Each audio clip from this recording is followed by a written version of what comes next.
Bonjour les amis, nous sommes aujourd'hui le 5 avril 2023. C'est afin d'obéir à son Père que Jésus a accepté de prendre sur lui toutes nos iniquités, tous nos péchés. Il s'est offert en sacrifice.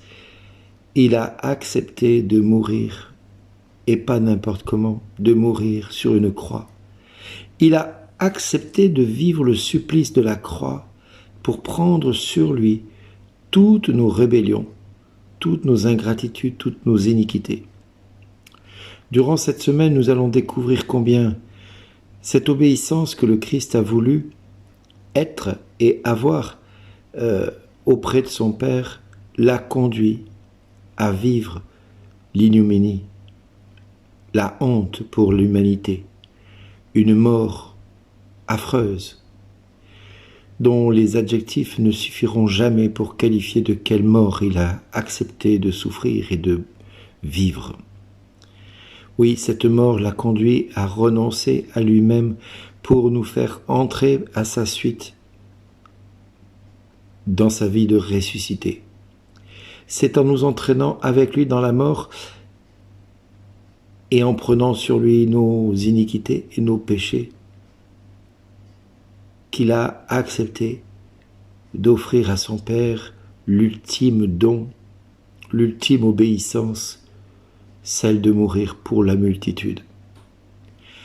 Alors aujourd'hui, nous avons tout intérêt à fléchir les genoux. Comme nous le dit la parole de Dieu, tout genou fléchira au ciel, sur terre et aux enfers.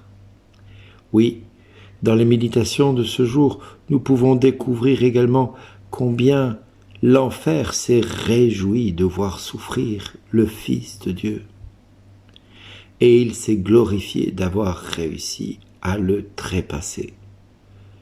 Mais ce qu'il ne se doutait pas, dont l'intelligence humaine ne peut comprendre, ne peut discerner, eh bien c'est simplement que ce qu'il pensait comme une victoire fut sa plus grande défaite. Parce que Jésus, en acceptant de souffrir, et en acceptant de mourir sur cette croix, en acceptant ce supplice au travers duquel il entraîne toute l'humanité avec lui à mourir sur la croix, en nous prenant sur sa chair et sur son corps, en acceptant d'être humilié, d'être maltraité, d'être conduit à l'abattoir comme un agneau, lui en n'ouvrant pas la bouche et en se laissant souffrir, en se laissant condamner par l'ennemi, en se laissant humilier par l'ennemi, va accepter la volonté de Dieu.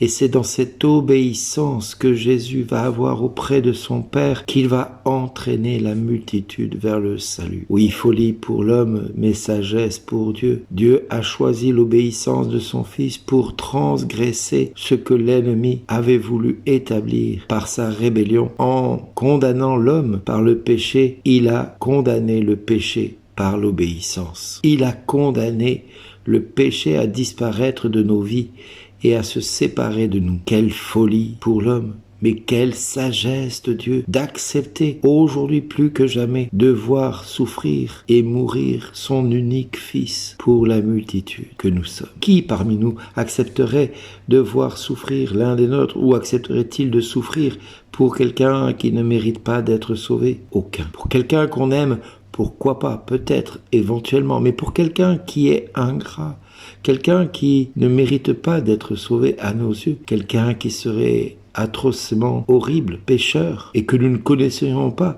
eh bien, cela serait vraiment impensable d'accepter de vivre ce que lui a accepté de vivre pour chacun de nous. Oui, Père, quelle folie as-tu faite? Quelle folie as-tu commise en laissant ton Fils passer par là où il est passé? Mais quelle sagesse as-tu eue? Parce que tu savais, toi, pertinemment, que par son obéissance à ta divine volonté, tu nous entraînais tous et toutes à entrer dans ce chemin d'espérance, de vie éternelle. Tu nous entraînais à entrer dans cet espoir incommensurable qu'est ta miséricorde à notre égard. Alors oui, nous avons beau peut-être trahi Jésus, rejeté Jésus, condamné Jésus.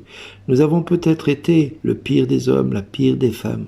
Nous avons peut-être été atroces dans beaucoup de domaines de nos vies. Je peux dire aujourd'hui avec certitude que cette faute que j'ai commise, ce péché que j'ai commis et que je commets encore aujourd'hui m'a valu un si grand salut. Cela m'a conduit à comprendre de quel amour je suis aimé par Dieu. Oui, papa, merci pour toutes les offenses que tu as permises dans ma vie. Toutes ces offenses-là qui me conduisent à prendre conscience de quel amour tu m'aimes. Parce que tu as donné ta vie, la vie de ta vie, c'est-à-dire la chair de ta chair. Tu as accepté que ton Fils unique souffre pour moi, pour me sauver, pour me racheter à mon péché. Oh, merci, papa. Merci d'avoir racheté ma vie, d'avoir payé le prix, un dur tribut. Mais tu l'as payé en laissant mourir ton Fils, ton unique Fils, sur cette croix, sur ce gibet honteux, digne des voleurs et des meurtriers. Oui, tu as accepté de laisser souffrir ton Fils pour qu'avec ton Fils, je puisse être entraîné dans sa résurrection. Alors dès maintenant, papa, je te prie pour chacun de mes frères et sœurs, pour qu'à leur tour, ils prennent conscience de quel amour ils sont aimés. Et pourquoi, Père, tu as fait ça? Et pourquoi Jésus a obéi pour nous sauver. Merci frères et sœurs d'exister aujourd'hui. Merci à toi, mon ami, d'exister, car Jésus a fait de toi mon frère, ma sœur. Amen.